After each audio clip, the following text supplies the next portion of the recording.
Agora, porque o Sanaflix veio para mudar o jeito como você estuda medicina e mudar para melhor. Primeiro, você pode confiar na gente. Nós somos o maior projeto de educação médica do Brasil. E não é só porque temos estudantes em todos os estados brasileiros e em 10 países no mundo. Nem porque tem estudantes de medicina em mais de 300 faculdades do Brasil usando o Sanaflix. É porque temos uma equipe de mais de 150 pessoas trabalhando para melhorar a qualidade do seu estudo e a maneira como ele chega até você. Nós nascemos da vontade de revolucionar a maneira como você tem acesso à educação médica. A gente acredita que o valor que você dá para a oportunidade de estudar com a gente é o investimento no profissional médico que você vai conseguir ser. Por isso, é importante que você possa acessar a gente de onde estiver. Por exemplo, se você precisa usar o Sanaflix além do desktop, desenvolvemos o nosso aplicativo. Assim você pode otimizar seu tempo aproveitando o nosso material de qualquer lugar e com o mesmo conteúdo. Afinal, quem estuda com a gente sabe bem o que a gente tem de bom. São mais de 700 resumos para você fixar o que aprendeu, 300 fluxogramas para te ajudar a conectar os assuntos, 700 mapas mentais para estudar de forma ativa e, claro, mais de 1.600 videoaulas para assistir quantas vezes quiser. 4,5 de 5 é a nota geral das aulas por nossos estudantes. Elas são dinâmicas e objetivas e estão sempre melhores. Temos uma preocupação especial em aperfeiçoar a metodologia e a didática da nossa equipe de professores padrão USP. Eu acredito no Sanaflix e eu invisto meu tempo na preparação das aulas porque eu lembro de mim. Quando eu estava no 4º ano, eu tinha a disciplina da reumatologia que era muito difícil, eu quase bombei. Eu fico pensando, se eu tivesse a Aline para me explicar artrite reumatoide, com certeza aquela prova teria sido bem mais fácil. Quando eu comecei a entrar na área do ensino, eu ficava maravilhado, velho, eu consigo impactar positivamente na vida de diversas pessoas de uma vez só. O número de pessoas que eu estou impactando, velho, que eu estou ensinando e capacitando eles para que eles vão e na extremidade lá possam ajudar as pessoas e melhorar, sabe? E fazer um atendimento adequado, fazer um atendimento bem feito. Isso é sensacional, velho. Isso é muito reconfortante. Estudar medicina não pode ser caro, tem que ser fácil. Aproveite nossos planos e assine agora. A partir de R$19,50 por mês você pode ter acesso a todo o conteúdo sem restrições. E se você ficou ainda na dúvida e quer fazer um teste, fique à vontade. Experimente o Sanaflix por 7 dias agora.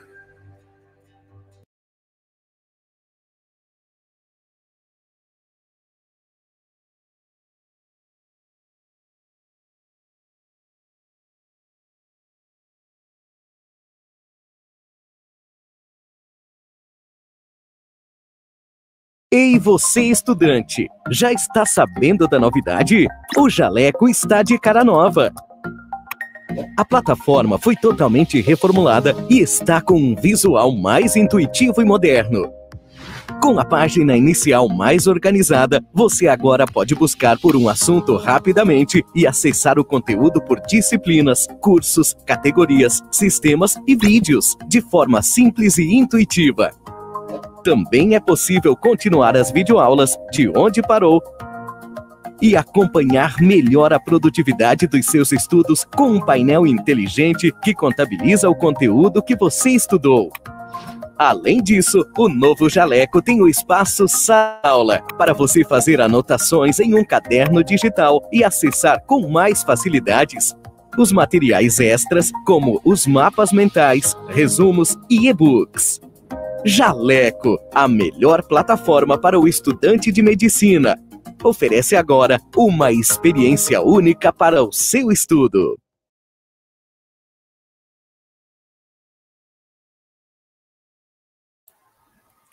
Boa noite, gente. Aqui é a Bárbara Schwab, acadêmica de medicina da UFSC, Universidade Federal de Santa Catarina, campus Araranguá. É com muito prazer que hoje a gente começa as atividades na nossa Liga LANEFRO, Liga Acadêmica de Nefrologia da Universidade Federal de Santa Catarina. Essa é a nossa primeira aula inaugural, e enquanto perdurar a pandemia, a gente vai continuar tendo encontros online, até que quando volte presencial, além das nossas aulas, a gente vai ter também projetos de extensão e pesquisa, principalmente com os deficientes renais crônicos. Hoje a gente vai ter uma aula sobre COVID e insuficiência renal aguda, ministrada pela nossa professora, Cristine Zomer Dalmolin. Ela é professora e médica da UFSC. Antes, eu queria agradecer todas as ligas que nos apoiaram: LANEFRO, UFPR, LANUM, LANEF, LAMPB e as demais também, toda a nossa diretoria. A gente agradece por todo o apoio e tenham uma boa aula.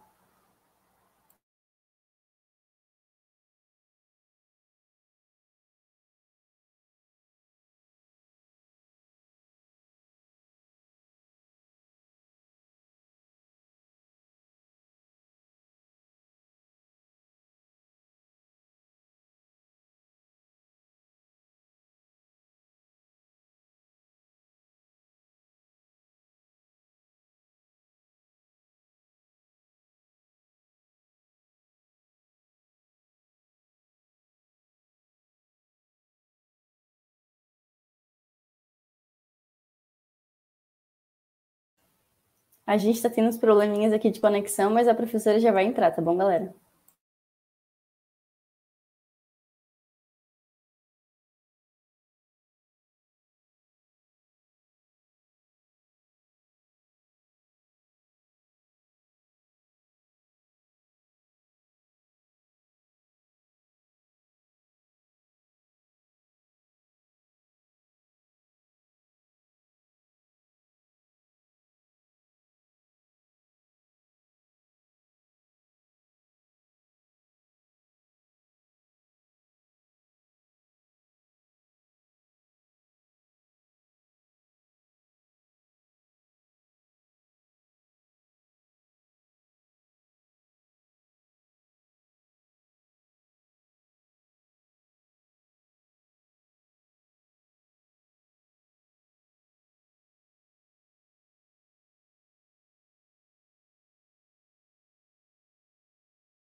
Um pouco mais no início e agora um pouquinho menos, mais na parte da nefrologia, mas a gente lida com isso frequentemente.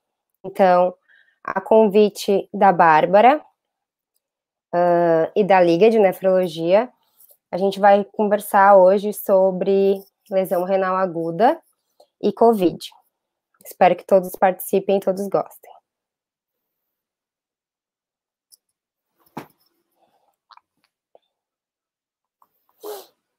Só um minutinho.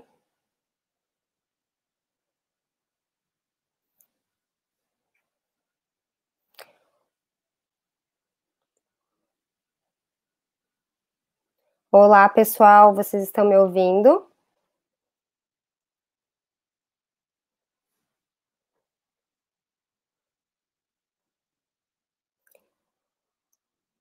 Não sei se deu certo, eu fiz uma pequena introdução antes. Deu certo? Vocês escutaram alguma coisa? Então tá. Então agora eu vou compartilhar a minha tela com vocês para poder dar início a nossos casos aqui de COVID.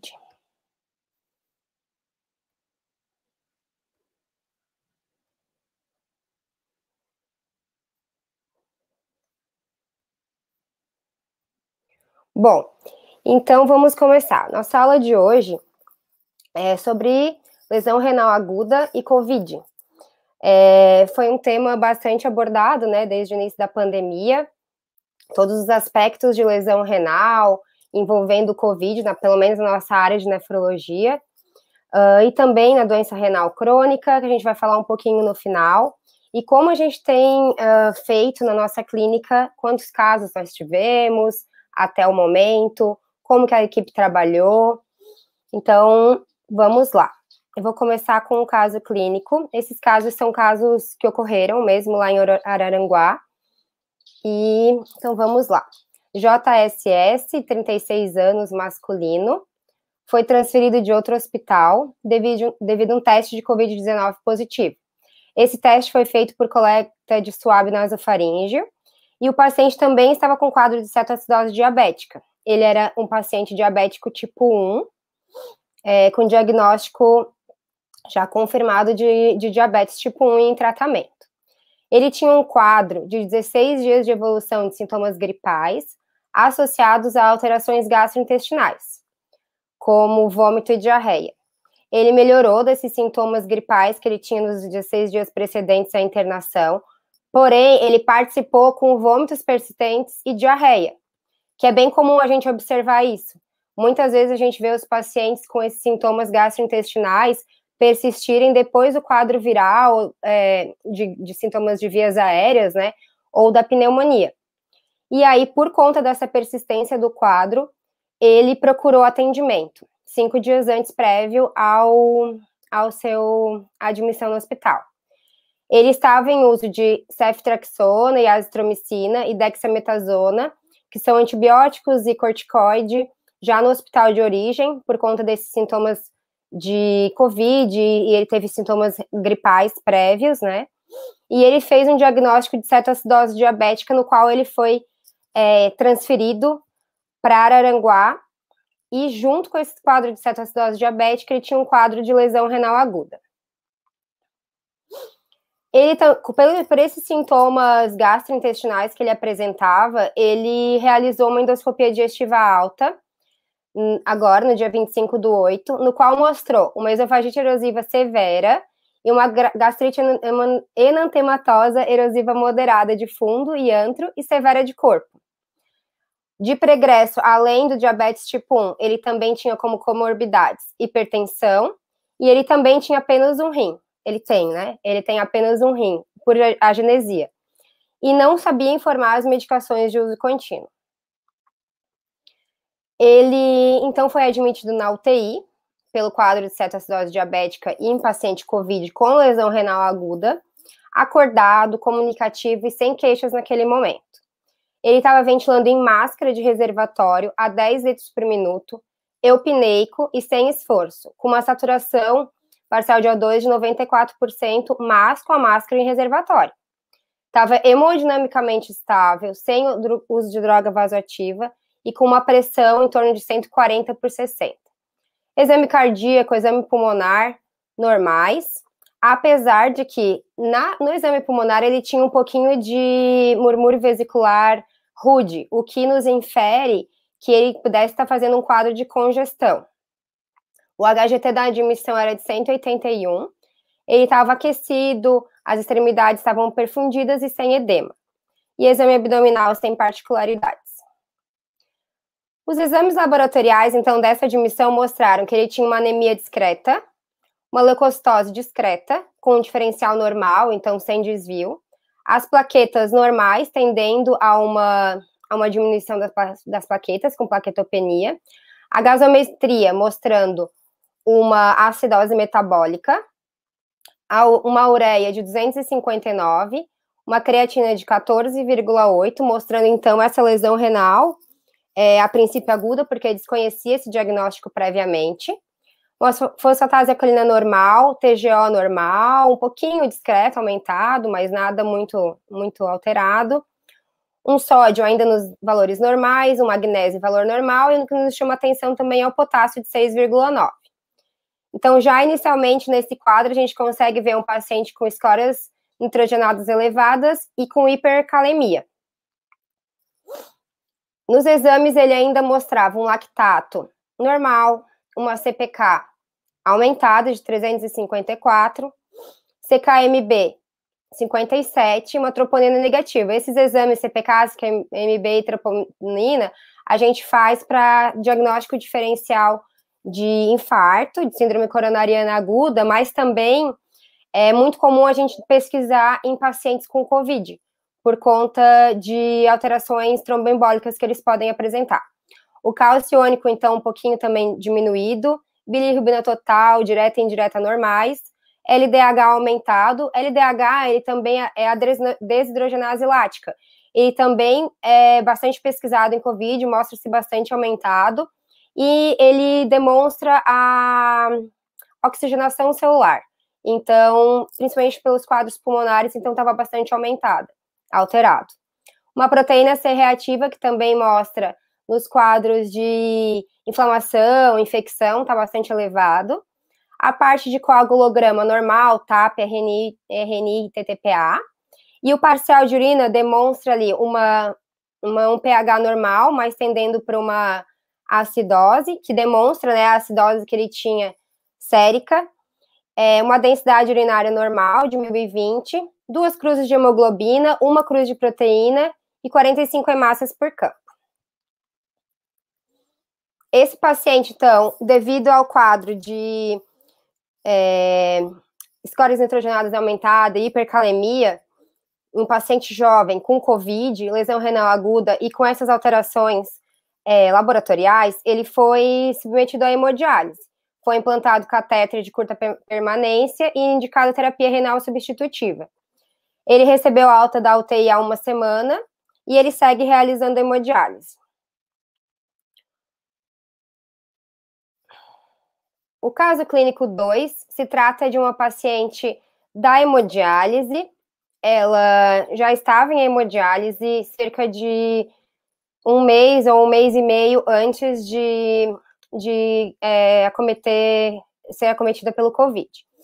Então, é uma paciente AMMT, 64 anos, feminino. O primeiro internamento na instituição, no hospital, a regional de Araranguá, foi em 3 de julho de 2020, admitida por um quadro de dispneia, vômitos e astenia. Ela foi admitida numa pandemia, né, num contexto de pandemia, uma paciente, mesmo que ela fosse renal crônica, e no qual essa paciente é renal crônica, já previamente sabia que era renal crônica, já estava em acompanhamento, já estava com indicação de fístula, mesmo assim, num contexto de pandemia, esses sintomas inespecíficos que podem ser só por conta da doença renal crônica em evolução, mas também podem ser sintomas de COVID, como a gente viu no quadro anterior. Porém, nesse primeiro internamento em julho, não houve confirmação laboratorial de COVID.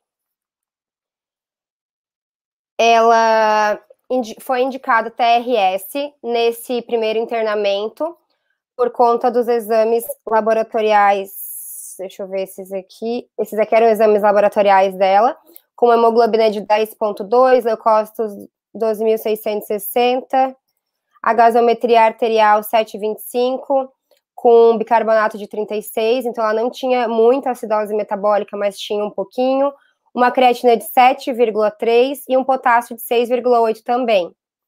Essa paciente, então, ela foi indicada hemodiálise por já ser uma paciente renal crônica com quadro agudizado. Naquele momento era um quadro que não foi confirmado COVID, mas foi confirmada a alteração da função renal com indicação de diálise. Então, foi implantado um catéter de curta permanência no dia 7 de julho, iniciada hemodiálise.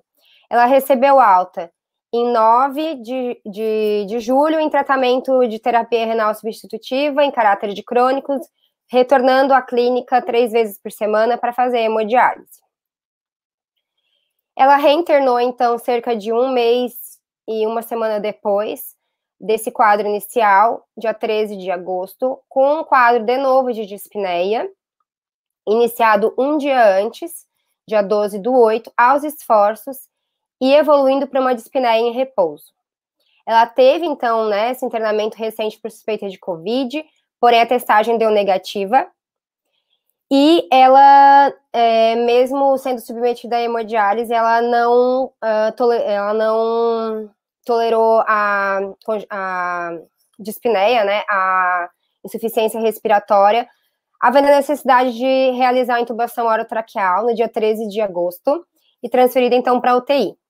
Ela permaneceu na UTI, no qual ela utilizou ali vários medicamentos, vários antibióticos, ela utilizou ceftriaxona, azitromicina, dexametasona, depois foi escalonada antibiótico terapia para pipetazo, completou D7, e nesse período ela ficou, então, do dia 13 ao dia 27 intubada, depois disso foi extubada dia 27/8.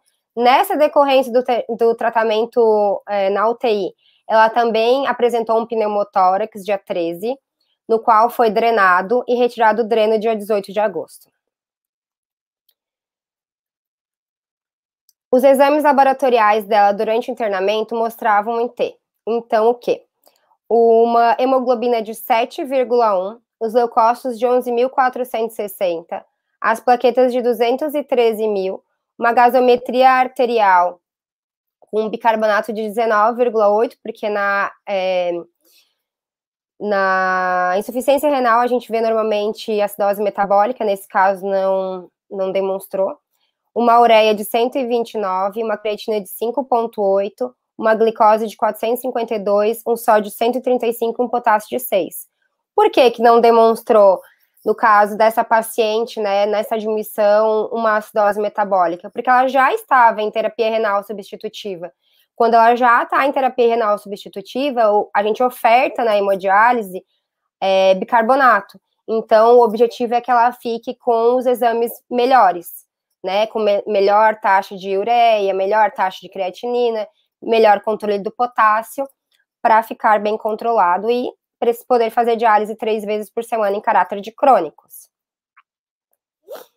Os exames no lactato de 5, CPK de 29, CKMB de 15, troponina negativo também, uma PCR de 190, TAP, RNI e TTPA normais, e um parcial de urina também, com uma proteinúria de 2 cruzes, uma glicosúria e uma densidade urinária baixa. Essa densidade urinária também vê função tubular, então nos pacientes renais crônicos, eles também normalmente apresentam uma perda da capacidade de concentração urinária, inferindo então por essa densidade urinária baixa.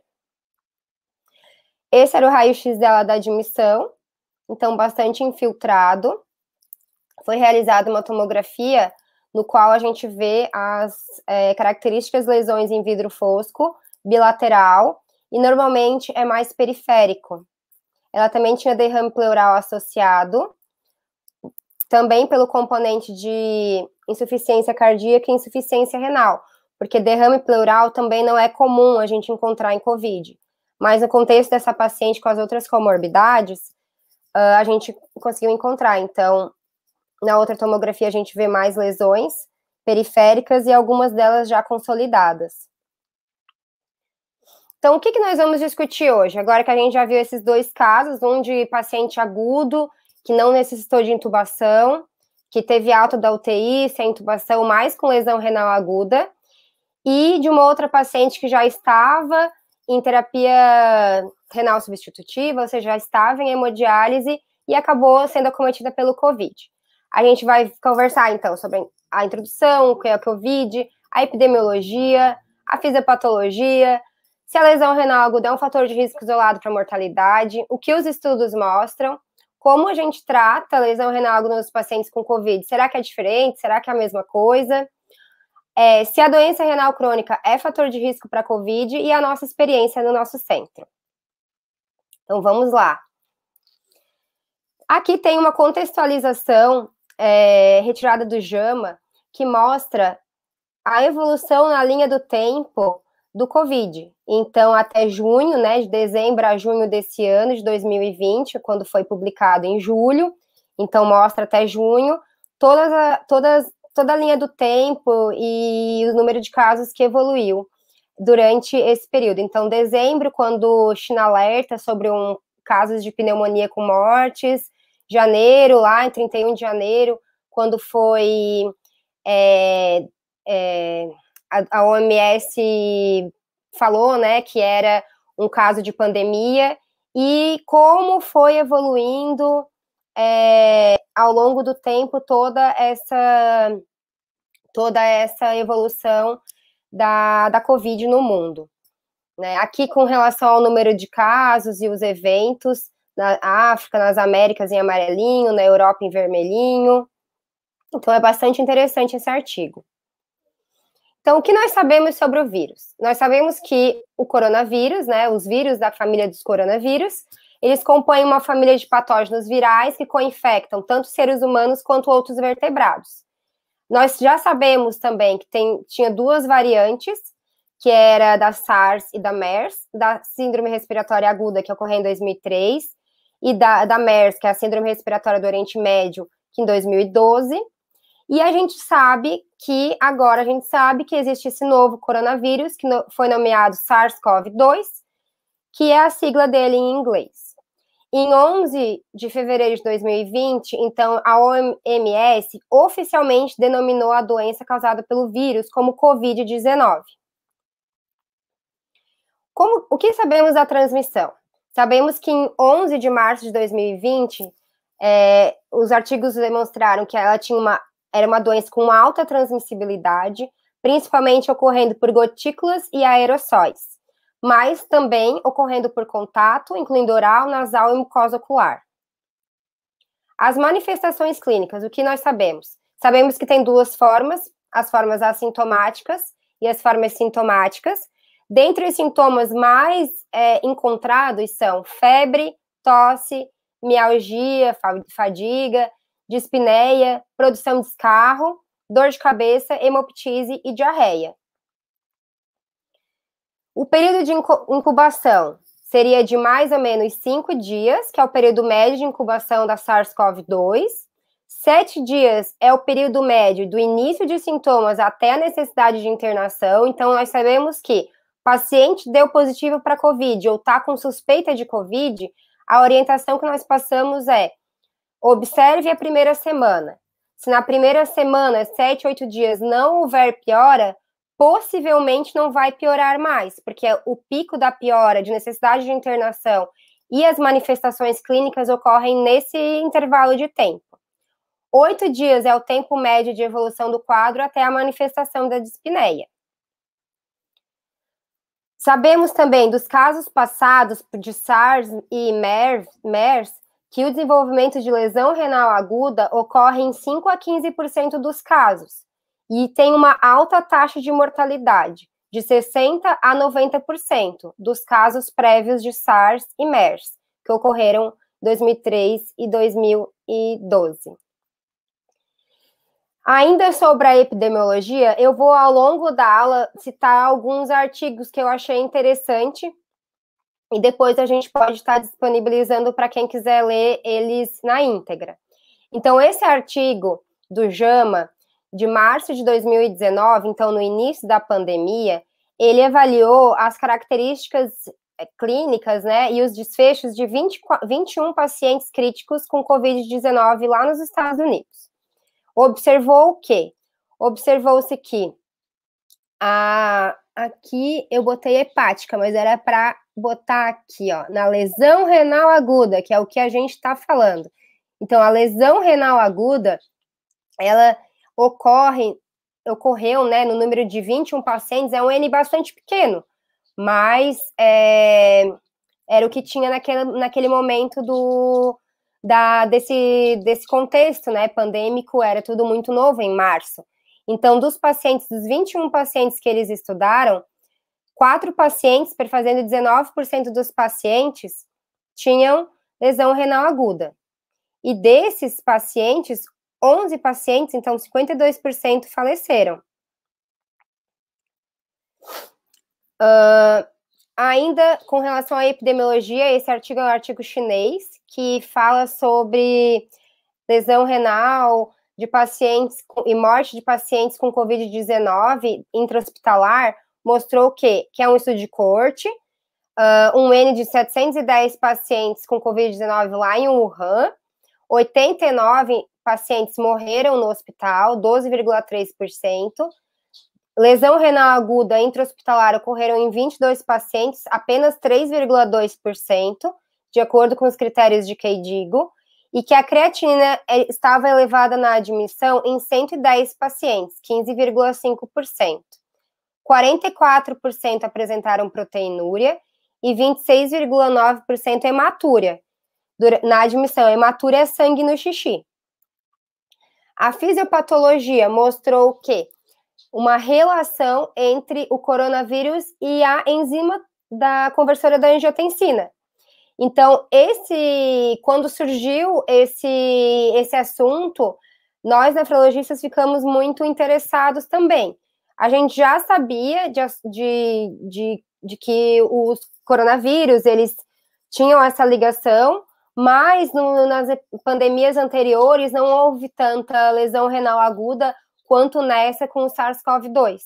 Então, a gente gostaria de saber como que ia acontecer as lesões renais e como ia ficar essa questão da ligação deles com a enzima conversora de angiotensina nesse contexto de pandemia. Então, eu trouxe para vocês esse artigo de março também, lá do início da pandemia, é um artigo também chinês.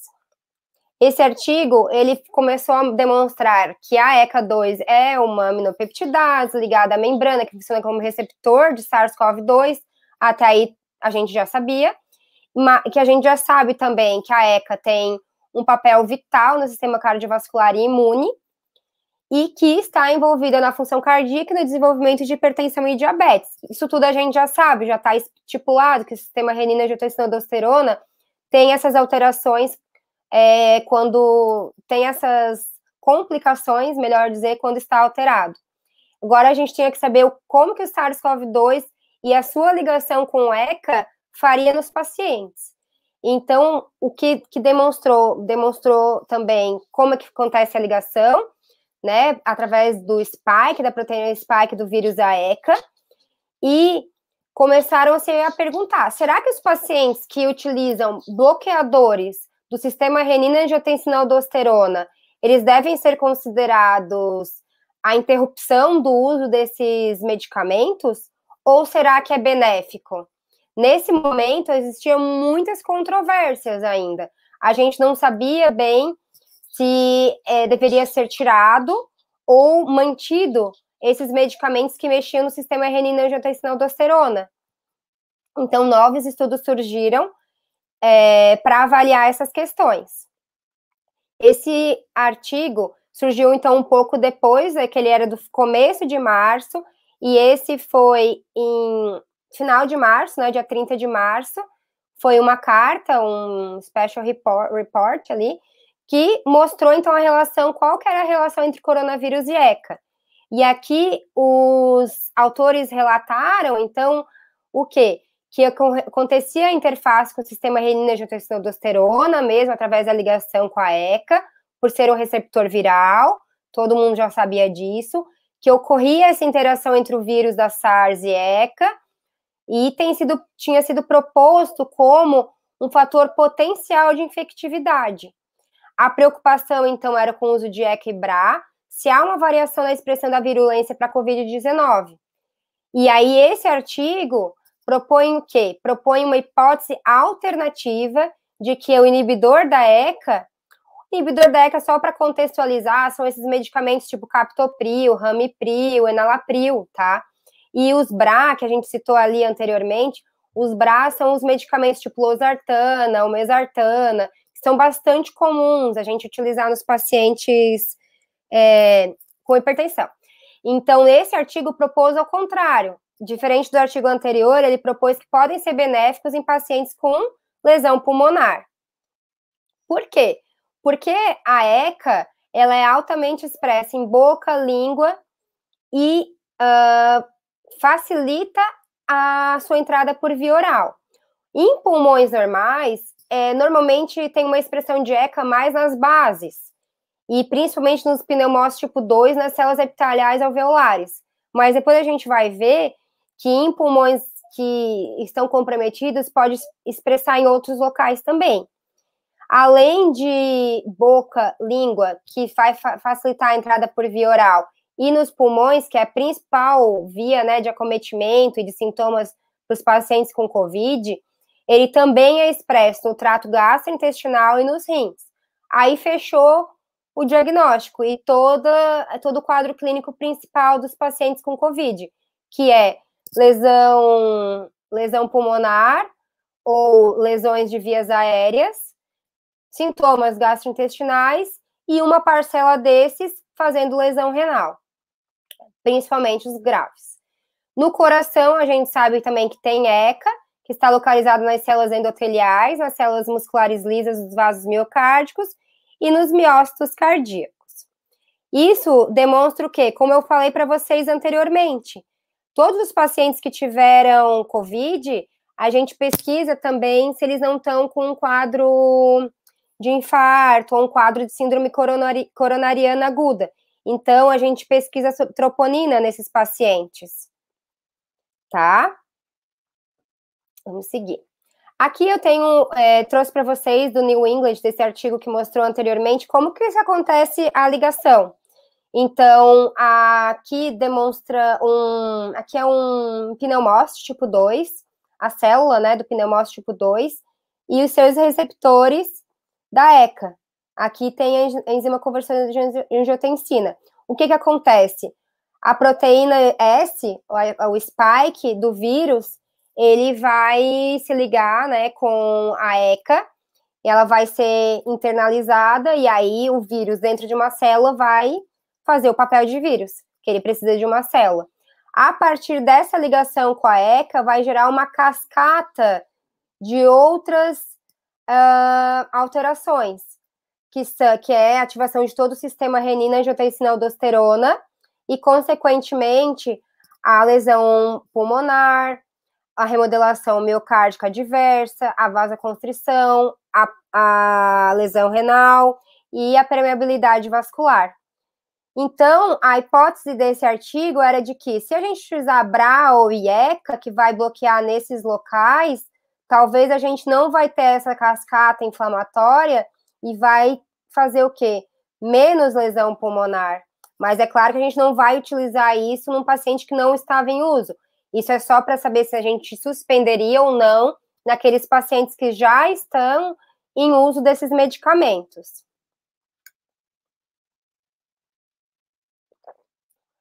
Então, mais uma vez, comentando da proteína S, o spike, que utiliza a ECA como receptor para entrar na célula hospedeira. As principais células-alvo são os pneumócitos tipo 2 e os enterócitos. E a proteína S, ela se liga ao domínio catalítico da ECA2, com alta afinidade. Com isso, vai ocorrer o quê? Um desencadeamento e mudança na proteína S do vírus, permitindo a digestão proteolítica da célula hospedeira através da TMPRSS2. Quando o SARS-CoV-2 vai infectar a maioria das células ciliadas dos alvéolos, essas células vão fazer o quê? Vão parar de funcionar adequadamente, fazer a sua função adequada, que é remover os debris, o acúmulo celular e os fluidos pulmonares, e podem desenvolver, então, o que a gente vê em muitos casos de pacientes com COVID grave, quadro de SARA, que é a síndrome do estresse respiratório agudo. A ECA, ela tem maior expressão naqueles pacientes tabagistas, então isso sugere o quê? Que o cigarro seja um fator de risco para a suscetibilidade para a COVID-19. Passando para o próximo tópico, a lesão renal aguda é fator de risco independente para a mortalidade? Então, a gente sabe que a lesão renal aguda, ela é reportada como fator de risco independente, né, preditor de mortalidade em várias condições clínicas.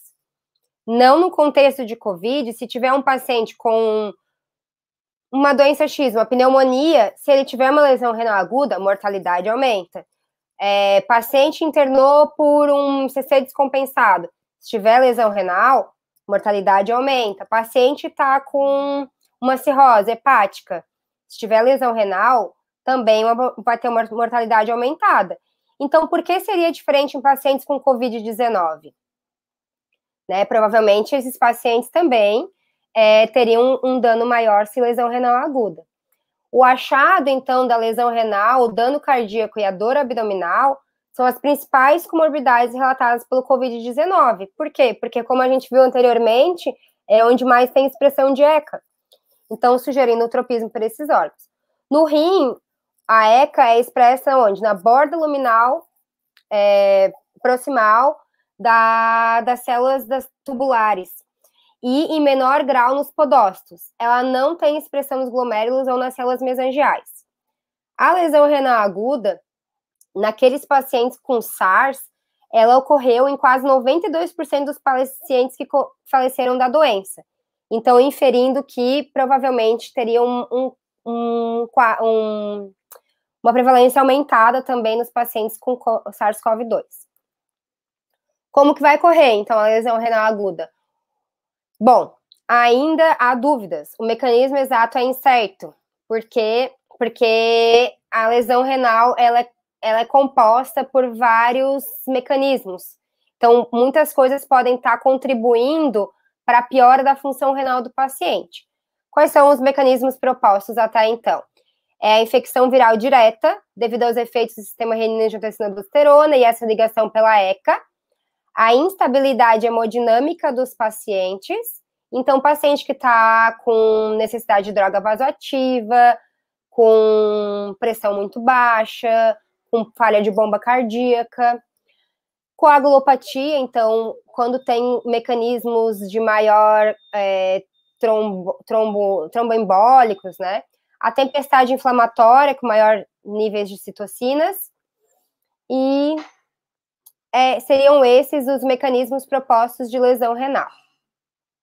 O aumento da infecção viral das células alveolares vai resultar em um recrutamento maciço das células imunes, levando à disfunção dos múltiplos órgãos e sistemas, aparelhos e sistemas, que é o DMOAS. O artigo de Dial e colaboradores avaliaram que o nucleocapsídeo proteico viral em espécimes de ratos, né, de rins pós-mortem, é que eu vi alguns artigos para fazer essa aula, e alguns eram em ratos, mas aqui eu não coloquei, tá? Só de vivos e pós-mortem, mais de humanos. E eles encontraram que os antígenos de SARS-CoV-2, eles se acumularam nos túbulos renais. Então, esse Dial, ele sugeria que tinha uma lesão renal direta, tá? Fazendo a lesão renal. Porém, provavelmente uma das principais alterações que podem levar à lesão renal aguda estipulada atualmente é a tempestade inflamatória, que ocorre devido a uma resposta sistêmica pelos vários fatores, né, principalmente pelas infecções, e principalmente em casos graves, em casos severos, que podem estar acontecendo uma simulação, né, eles fazem sintomas de síndrome de ativação macrofágica e linfohistiocytose hemofágica. Quais são as principais interleucinas envolvidas nisso? Seria a interferon gama, interleucina 6 e interleucina 10. Elas sempre vão estar elevadas no soro do paciente com tempestade inflamatória.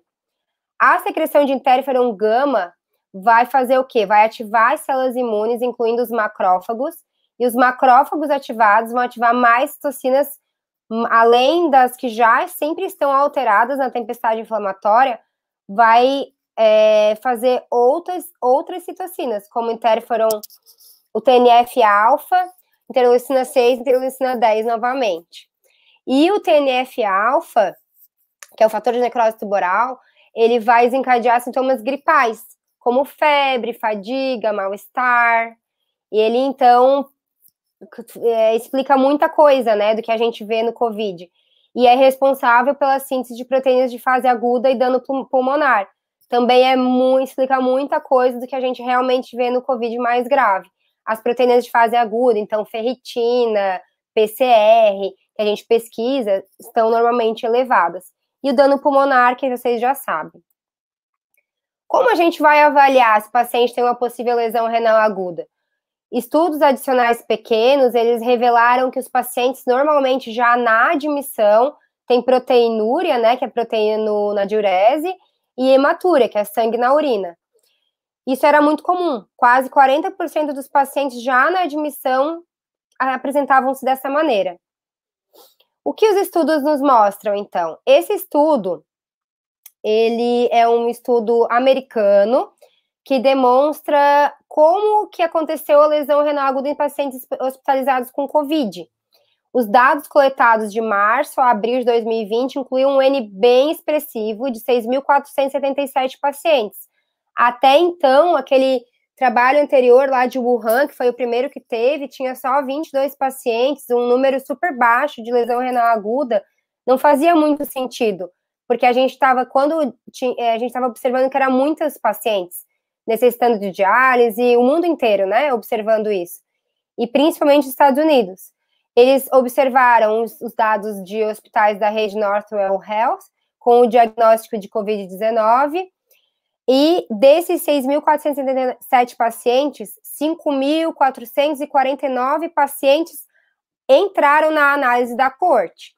21% dos pacientes, quase 22% dos pacientes foram tratados com VM, que é a ventilação mecânica durante a hospitalização. 888 pacientes foram a óbito.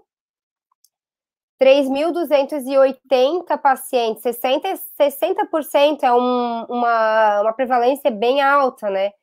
Eles foram de alta para domicílio reabilitação, então mostraram que a maioria dos pacientes tiveram uma recuperação, e 1.281, 23,5% dos pacientes, à época do estudo, né, de março a abril, ainda estavam em tratamento. Todos esses pacientes com lesão renal aguda.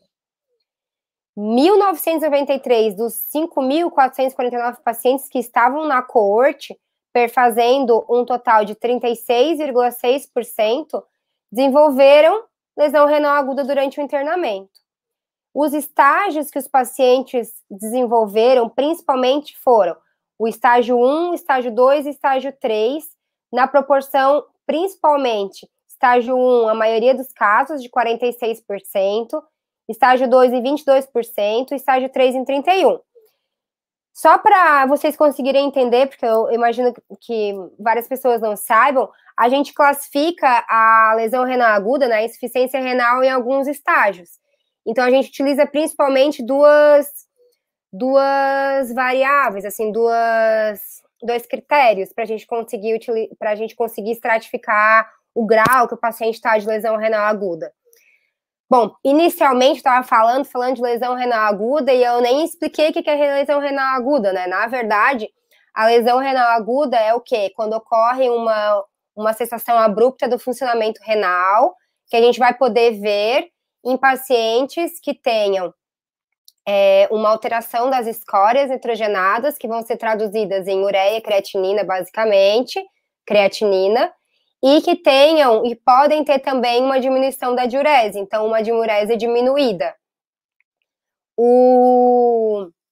Os critérios para especificar se o paciente tem ou não tem uma lesão renal aguda, eles normalmente seguem o mesmo padrão, mas na literatura existem mais de 30 tipos de classificações e denominações para a lesão renal aguda. Mas normalmente a gente utiliza dois critérios, que são ou um que chama RIFLE, ou Rifle, e o outro que é o do KDIGO, que é a KIM. E eles são condizentes, então R é de risco, I é de injúria, o L é de lesão, e depois o F é de falência, o L de lesão, perda, loss, no caso, e o E de end-stage renal disease.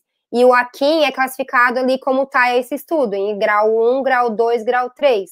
Então, vai ser o aumento proporcional da creatinina ou a diminuição proporcional da diurese desses pacientes. Nesse caso aqui, desses pacientes do estudo aqui dos Estados Unidos, mostrou que a maioria dos casos, 37,3% dos pacientes na admissão ou 24 horas na hospitalização, tinham lesão renal aguda, 285 necessitaram de terapia renal substitutiva, sendo que desses 5,2% dos pacientes, representando 14,3% aqueles com lesão renal aguda. Entre os pacientes que necessitaram de intubação e ventilação mecânica, 1.068 de 1.190 pacientes, ou seja, quase 90% dos pacientes desenvolveram lesão renal aguda, comparado com os pacientes que não foram necessários intubação e ventilação mecânica, que desenvolveram lesão renal aguda. Então, a gente consegue observar muito que os pacientes que são mais graves, que precisam de ventilação mecânica, eles normalmente fazem lesão renal aguda mais, pela própria ventilação mecânica também. E nesse caso, como a gente pode observar aqui, a maioria dos pacientes que não tiveram ventilação mecânica, eles não tiveram lesão renal também. Tá? A maioria estava em estágio 3, que é aqueles estágios, o 3 é o pior grau, né, de insuficiência renal aguda, e a maioria necessitou de terapia renal substitutiva, quase 100% ali, ó, 96,8%. Além disso, esse estudo ainda mostra que 52,2% desenvolveram lesão renal aguda 24 horas após a intubação. Então, isso também foi o que encontraram, e a gente viu alguns casos que tinha já alguma lesão renal, mas ou que não tinha uma lesão renal, assim, muito alterada, e depois da intubação e da ventilação mecânica, fizeram uma grande piora da função renal. Vários mecanismos propõem isso, pela própria ventilação mecânica, porque a creatinina e a ureia são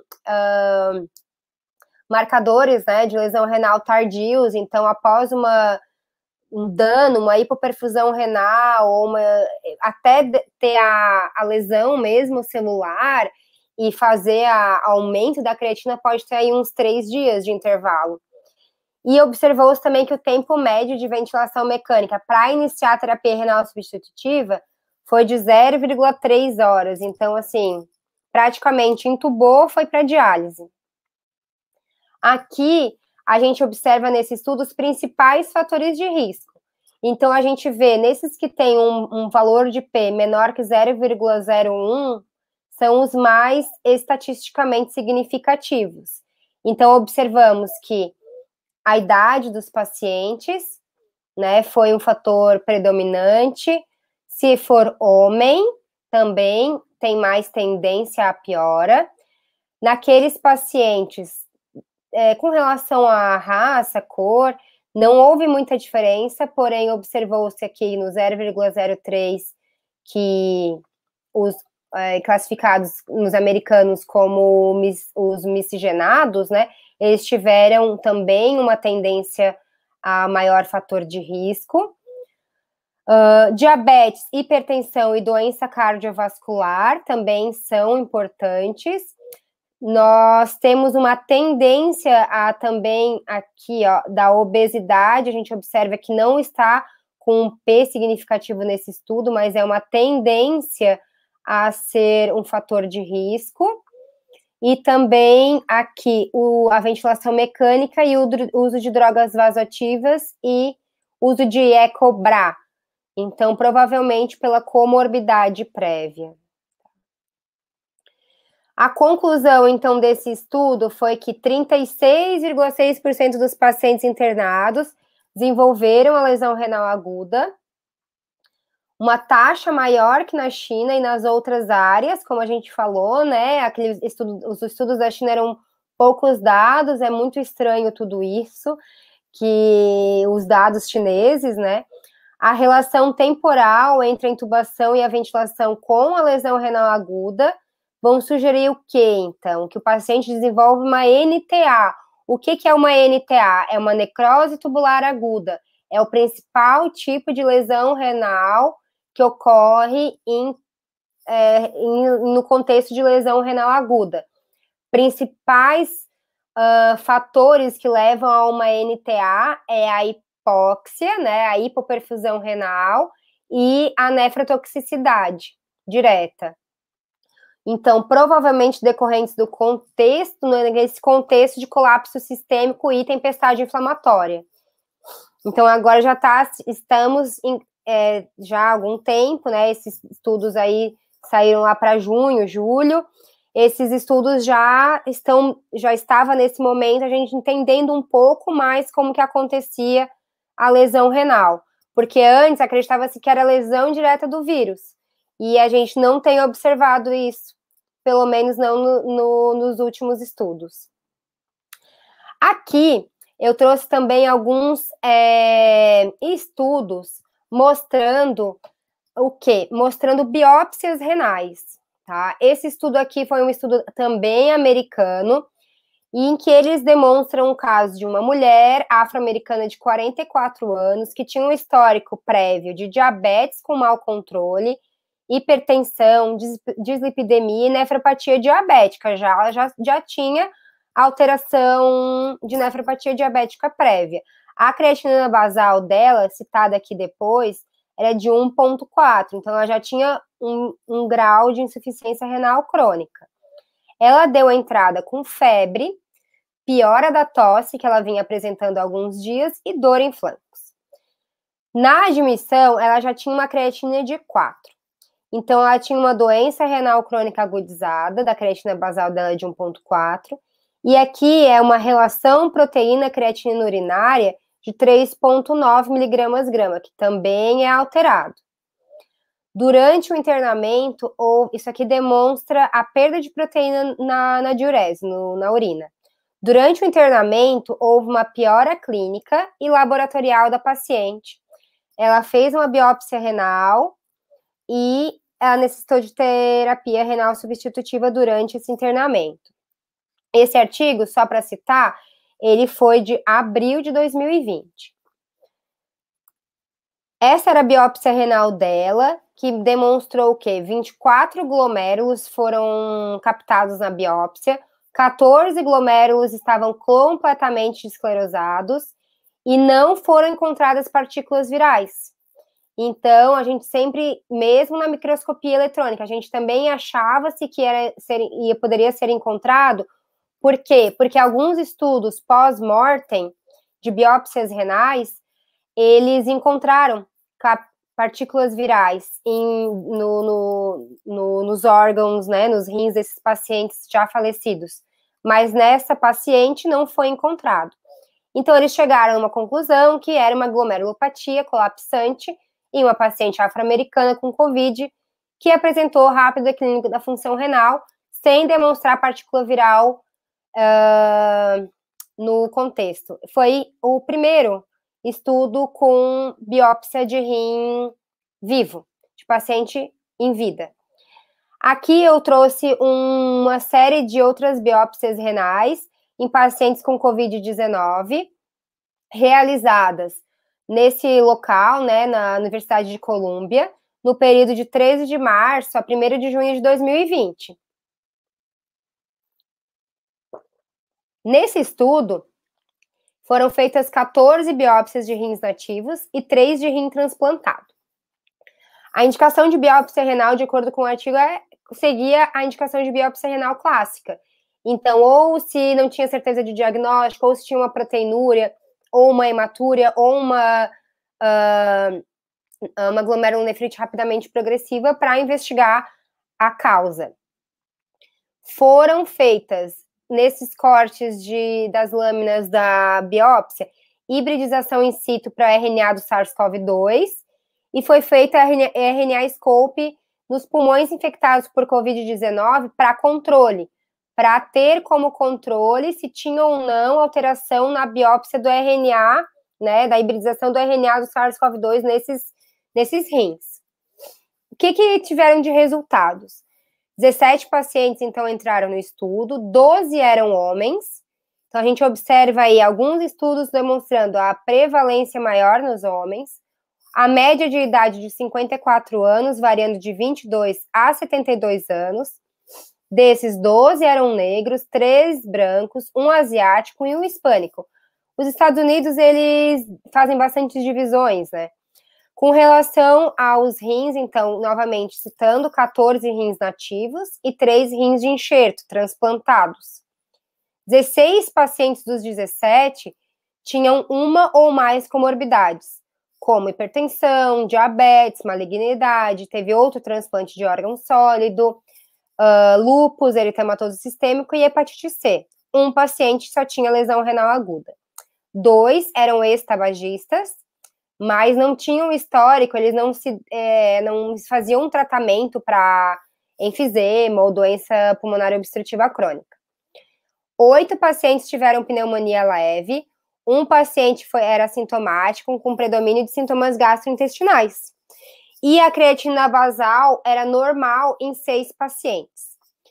15 pacientes tinham lesão renal aguda, 4 deles já tinham doença renal crônica agudizada, na qual foi agudizada. 9 pacientes tinham proteinúria nefrótica e 6 síndrome nefrótica. A avaliação das biópsias, né, a avaliação patológica mostrou o quê? Que 5 pacientes tinham uma glomerulopatia colapsante com lesão tubular aguda, que foi o mesmo que foi visto nessa outra paciente ali nessa biópsia prévia, que eu mostrei para vocês do outro artigo. Um paciente tinha doença de lesão mínima, associada à lesão tubular aguda. Desses 6 pacientes com podostopatias, porque a glomerulopatia colapsante e a doença de lesão mínima, elas são podostopatias, que é uma tipo de célula que tem no rim. E se vocês lembrarem que eu falei lá anteriormente, onde que a gente vai ver a ECA? A gente vai ver a ECA expressa principalmente nos podócitos e não vai ver a ECA expressa no mesanjo e nem nos glomérulos. E também nos túbulos, né? Que é a que vocês veem também, ó, com lesão tubular. Então, podócito ou túbulo. Então, são podostopatias com lesão tubular. E um dado muito interessante, nenhum teve pneumonia confirmada. Eu fico pensando, será que a gente não está deixando passar? Ou será que é só uma coincidência? Que esses pacientes têm Covid, mas sem sintoma de Covid, e iam desenvolver independente do Covid, ou eles desenvolveram por causa do Covid, essas podostopatias. Ainda é uma grande interrogação, mais para frente poderemos saber, mas ainda é uma grande interrogação.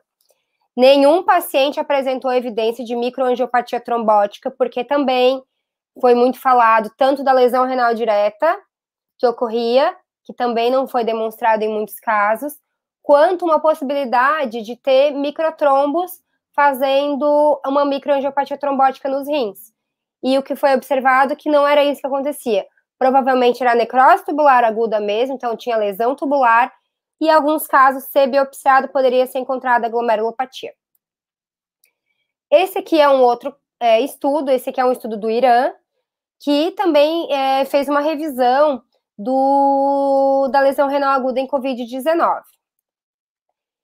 Esse estudo mostrou o quê? Que foi detectado RNA viral em urina e tecido renal. A lesão renal aguda se desenvolveu em 5 a 15% dos casos, com uma alta taxa de mortalidade, 60 a 90%. E isso é real. A maioria dos pacientes que fizeram lesão renal aguda e necessidade de hemodiálise tiveram uma alta mortalidade. 34% dos pacientes desenvolveram proteinúria maciça no primeiro dia da admissão, 63% durante o internamento. Se fizer a imagem, né, a tomografia computadorizada dos rins, né, abdominal, mostrando os rins, evidenciou o quê? Uma redução da densidade, inferindo edema, inchaço desse rim, inflamação, o rim está inflamado. A infecção por SARS-CoV-2, então, faz realmente mais lesão renal aguda do que pela SARS-CoV demonstrada previamente. E, novamente, 44% proteinúria e hematúria e 26% só hematúria na admissão. Então, na admissão, para a gente poder ver se vai desenvolver uma lesão renal aguda, o parcial de urina pode ajudar. O parcial de urina não é à toa que a gente chama que é o espelho dos rins, né? Aqui eu trouxe esse artigo, é um artigo multicêntrico realizado na Itália, no Brasil e aonde mesmo? Na Alemanha, tá? Tem as bandeirinhas aqui. Na Itália, no Brasil e na Alemanha, tá? Esse é um artigo, aqui no Brasil foi realizado em Brasília, e ele, as coisas mais interessantes que eu passei para vocês, vai falar dessa fisiopatogenia e fisiopatologia da lesão renal e do Covid. Mas eles também transcorrem como fazer o tratamento, que como é uma aula para a Liga, eu não vou entrar muito em detalhes. Mas nesse estudo mostrou que o envolvimento renal é frequente no Covid, mais de 40% dos casos, de novo, proteinúria alterada na admissão hospitalar, que a lesão renal aguda é comum entre os pacientes críticos, perfazendo um total de 20 a 40% dos pacientes em UTI, que a lesão renal aguda é considerado um marcador para a severidade da doença e um prognóstico negativo para a sobrevivência. Então, confirmando, multicêntrico, então, Alemanha, Brasil, Itália, o que a gente vê no mundo, né? O que está acontecendo, porque a maioria dos outros artigos que eu mostrei para vocês ou eram chineses ou eram americanos. Então, esse é um multicêntrico que confirma isso tudo. O Cláudio Ronco, esse italiano, ele propôs, né, nesse artigo, ele propõe que tem essa cadeia de eventos causando a disfunção dos múltiplos órgãos e sistemas, que quais seriam, né?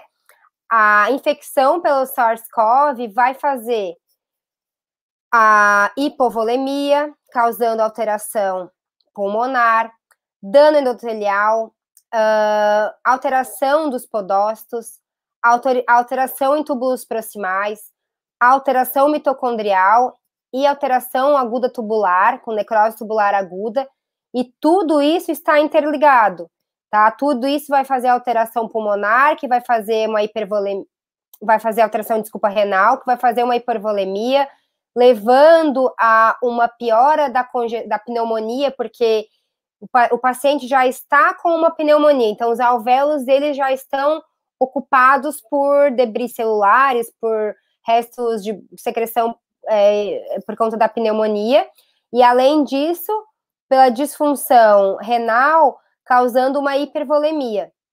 Aí você vai fazer o quê? Vai entubar esse paciente, vai fazer um pulmão de SARA, vai precisar de ventilação mecânica ou ECMO, que vai aumentar a pressão intraabdominal e piorar mais a função renal. Então, é um ciclo vicioso, assim, sabe? Tem várias lesões que ocorrem.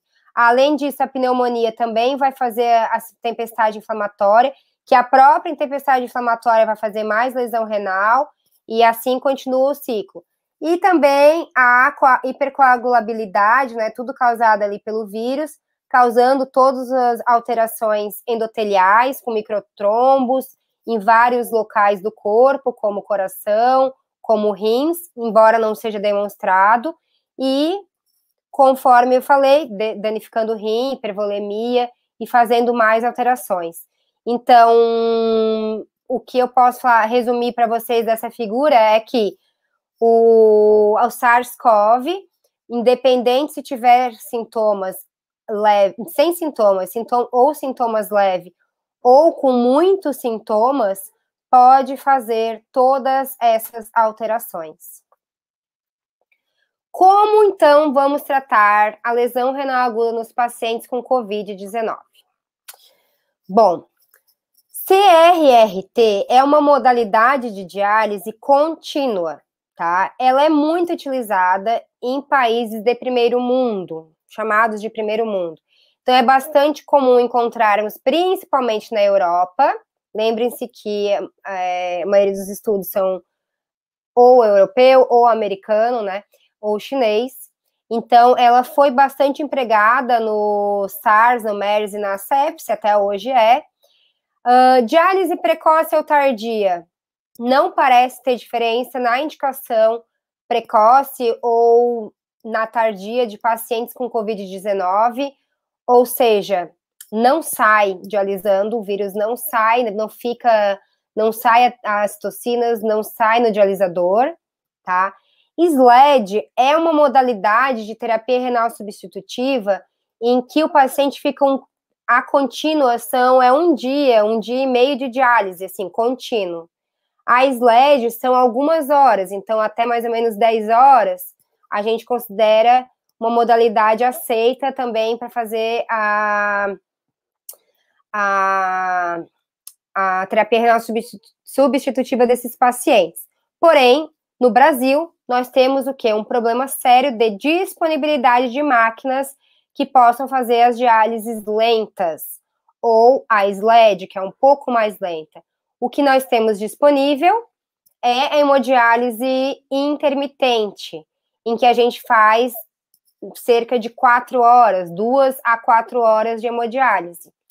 A PD é a diálise peritoneal, também pode ser uma opção, porém a gente sabe que a diálise peritoneal, a remoção das esclericidade de forma mais lenta, e atualmente não existem muitos centros que fazem diálise peritoneal de forma aguda nos pacientes.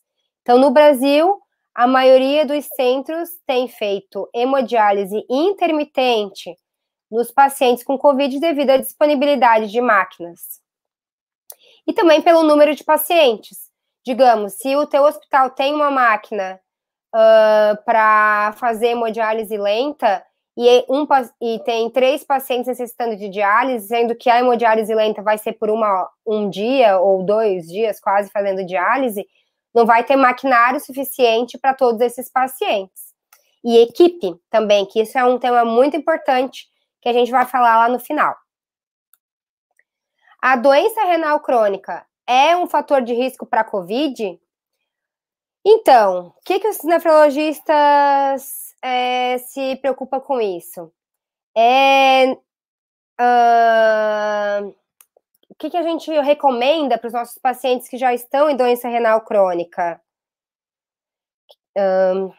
Vamos lá, então. Esse estudo, então, né? Esse estudo aqui é um estudo italiano, publicado no Nephron. Ele falou que os autores, eles realizavam, então, a revisão dos efeitos da infecção do SARS-CoV nos rins, incluindo a lesão renal aguda, e avaliaram os efeitos potenciais do desfecho dos pacientes com COVID num contexto de doença renal crônica prévia, particularmente nos pacientes em hemodiálise. Então, é a minha realidade. Basicamente, nesse contexto de pandemia, eu trabalhei muito na hemodiálise, e é basicamente a minha vida, então esse artigo muito me interessou. O que esse artigo demonstrou? Que a infecção por COVID-19 causava sintomas leves, com ou sem pneumonia, em aproximadamente 80% dos pacientes, e a maioria com recuperação espontânea. E, pasmem, a primeira paciente que deu positiva na nossa clínica com COVID, a gente demorou para fazer o diagnóstico por omissão de dados, mas essa paciente não teve praticamente sintoma nenhum. Teve 1 dia de febre, não teve sintoma de pneumonia, teve sintomas de dor de cabeça, gripais leves e com recuperação espontânea. E assim foi com a maioria dos pacientes. 14% dos pacientes infectados tiveram a forma mais severa da doença e 6% graves, críticos. 86% de todas as infecções não são documentadas. E, realmente, tá? Provavelmente é a subnotificação dos dados, porque medo, estigmatização, isso a gente observou muito durante esse período de pandemia. Porque durante a hemodiálise, primeiro que a gente vem paramentado que nem um astronauta, né? Então, eu até esqueci de botar as fotos, mas eu passo para vocês depois. Eu vou disponibilizar para a Bárbara botar ali na Liga, no Instagram da Liga. Mas então, a equipe inteira é capote, avental, é luva, é óculos, é máscara, é N95, a outra por cima, na maioria das vezes, mais o face shield. Então a gente fica assim, ninguém reconhece quem é quem. Fora que mudou completamente, a gente ia com roupas normais e ficava normal na clínica, né, com roupa, jalequinho, normal, assim, e agora, não, agora a gente abandona nossas roupas, chegando na clínica a gente bota outra roupa, enfim, isso eu vou falar mais pra frente quando a gente falar lá, mas mudou muito a rotina, e por conta disso tudo, o que eu quero falar é que os pacientes, eles tinham medo de contar pra gente dos sintomas. Então, por quê? Porque eles, falando que eles tinham sintomas, eles eram isolados. Então, eles ficavam numa sala diferente da sala maior da diálise, o material deles não era reutilizado, que a gente reutiliza o material do mesmo paciente durante mais ou menos 1 mês, e eles tinham medo da reação dos outros pacientes, de isolá-los, e a doença renal crônica já é uma doença com bastante estigma, assim, da sociedade, né? Ou tem catéter, ou tem fístula, então era mais um impasse, assim, para eles contarem. Então, alguns pacientes, infelizmente, até alguns vindo a óbito, por não contarem para a equipe dos sintomas que estavam sentindo, tá? Graças a Deus, a maioria se recuperou, porém, houve fatalidade. Um dos fatores que a gente observou provavelmente por causa disso também, né? Claro que não somente, mas também porque a detecção foi mais tardia. Bom, o estudo de Lee e colaboradores observou que a média de idade dos pacientes foi de 59 anos, sendo que 56% eram homens, de novo, predomínio, esse vírus gosta de homem. O tempo médio de incubação de 5,2 dias e a idade média de morte de 75 anos. E o tempo médio de sintomas até o óbito de 14 dias. O estudo de Wang e colaboradores confirmaram o predomínio masculino, a idade média mais baixa do que o anterior de 59, então ali foi de 49. 32% dos pacientes com Covid-19 têm comorbidades como diabetes, hipertensão, doença cardiovascular e uma taxa de mortalidade de 15%. Tá. A nossa experiência. Então, o que aconteceu? Só um minutinho. Vamos lá. Então, eu já dei uma falada para vocês como é que foi. Então, a gente... Vou falar de números primeiro, então. Os pacientes em hemodiálise, eles têm um número... Eles, nesse período da pandemia, é um pouco variável, né? Mas manteve-se constante em torno de 65 pacientes em hemodiálise. Sendo que, nesse período que nos chegaram e tiveram suspeitas, foram 17 pacientes, tá? Dessas suspeitas, 6 foram confirmados. Alguns pacientes não fizeram o teste. Por quê? Porque não era liberado pelas prefeituras, somente pacientes internados, alguns deles não tinham poder aquisitivo para fazer os testes, pagar para fazer o teste, e não foi liberado, então alguns deles a gente não soube se teve ou não teve, tá? Mas confirmados foram 6, 2 pacientes foram a óbito e 3 pacientes foram para UTI, tá? No contexto da pandemia, houveram outros óbitos não decorrentes do Covid, sendo que alguns deles com infarto agudo do miocárdio ou infecções, e o que a gente pode observar com relação às infecções, medo de internar, tá?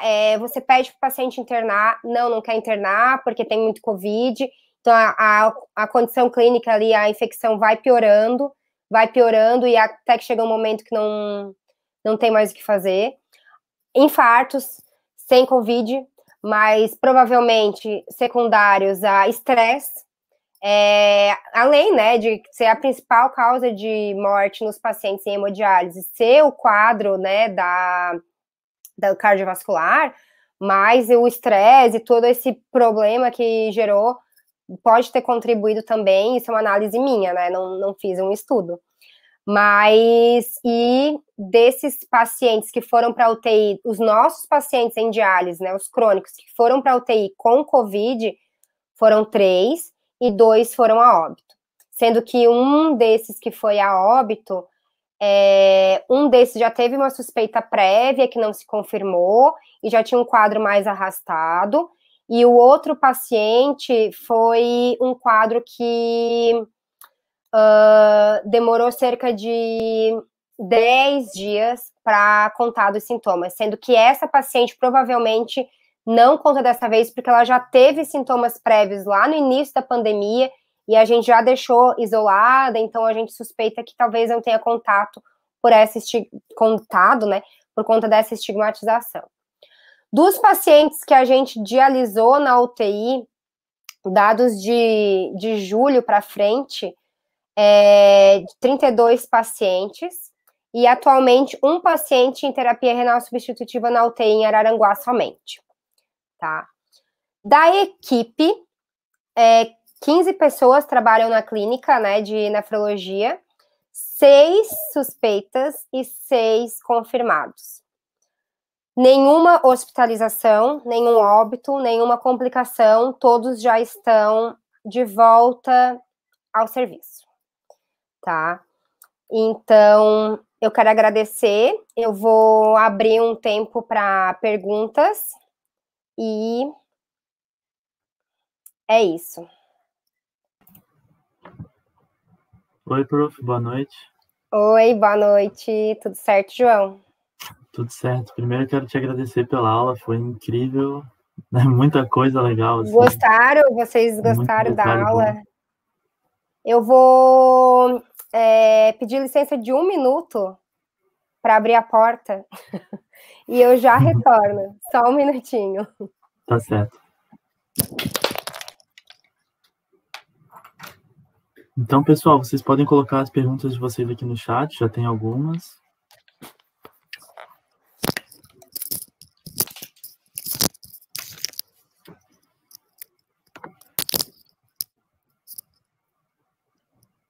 Pronto, retornei. Então, vamos para a primeira, prof? A primeira é do Rodrigo. Vamos lá, vamos ver se a gente vai conseguir responder, né, gente? Com certeza, sim. Aqui na vamos tela. Lá.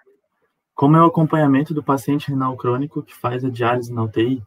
A hemodiálise é interrompida nesse período de tempo? Quais os cuidados com esse paciente nessa ocasião?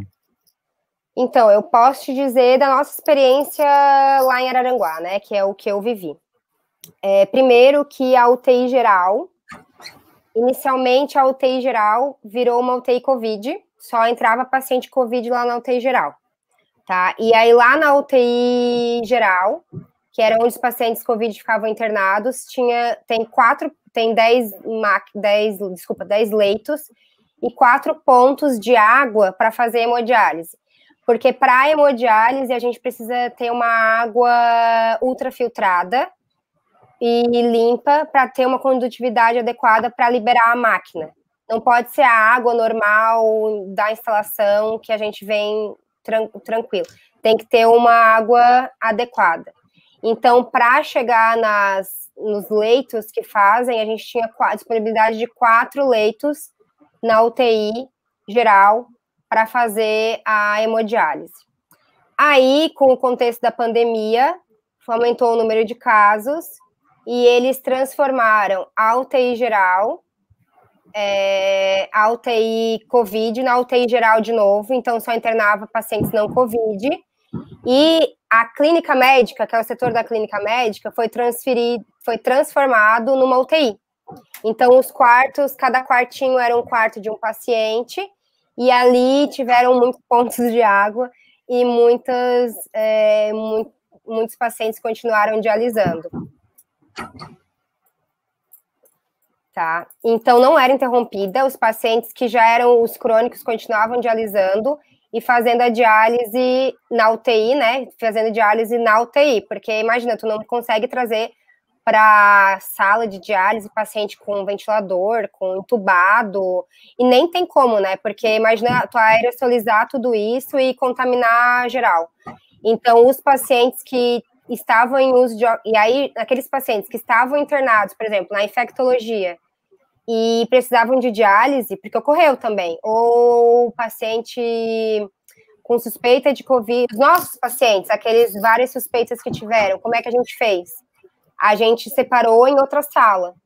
Então, um período a gente fez uma sala maior, que tinha 3 máquinas, e a gente dialisava junto as pessoas confirmadas, tá? Só os confirmados, ou uma diálise por vez, aquelas suspeitas, para não ter o risco de contaminação desses pacientes. Então, a gente sempre separava.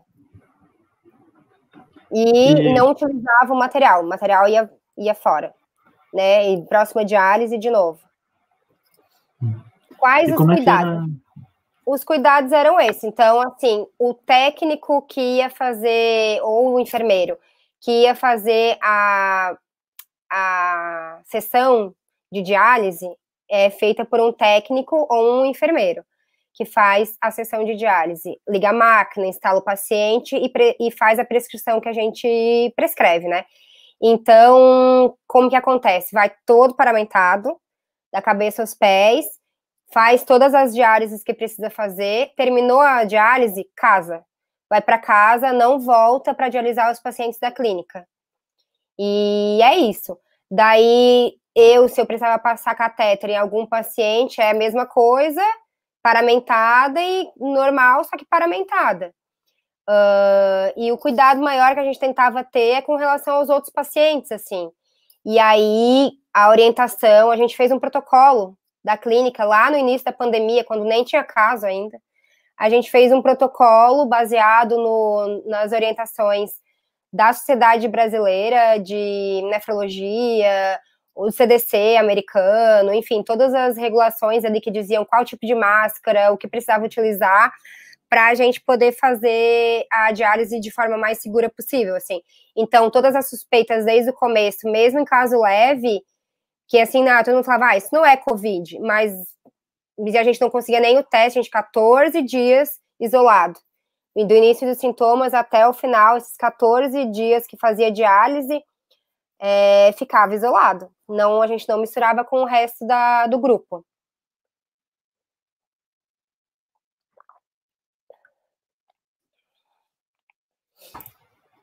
Ô, prof, e Oi. como é que era a própria conduta do paciente que não tinha Covid ali, da diálise rotineira, assim? Ele também tinha alguma salinha de paramentação própria dele? Tá.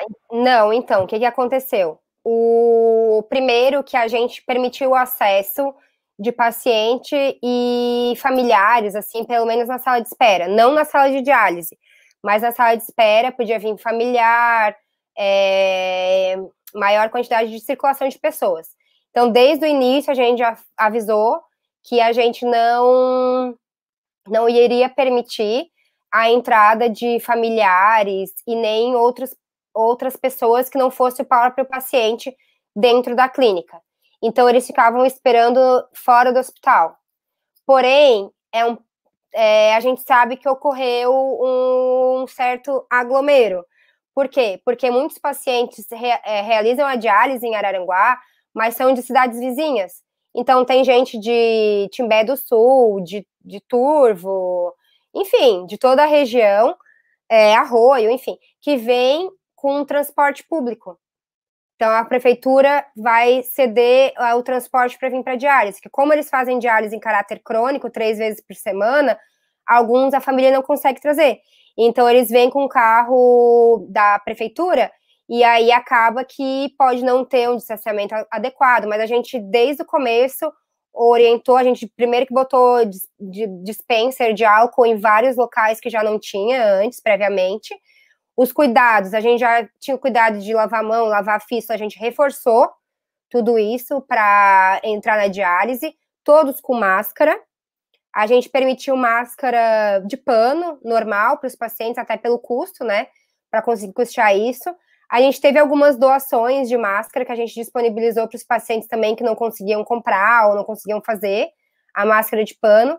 A gente observou vários deles que começaram a confeccionar, eles falavam que a filha confeccionou, alguém tinha confeccionado, e vinham com a máscara de pano. Se a gente tinha alguma suspeita, a gente botava face shield nesses pacientes. Alguns não toleravam o uso, né, durante a diálise, porque afinal de contas são 4 horas, né, sentada na máquina, e às vezes fica um pouco abafado. E aí a equipe de higiene, assim, higienização, já sempre tem a desinfecção da máquina entre um paciente e outro.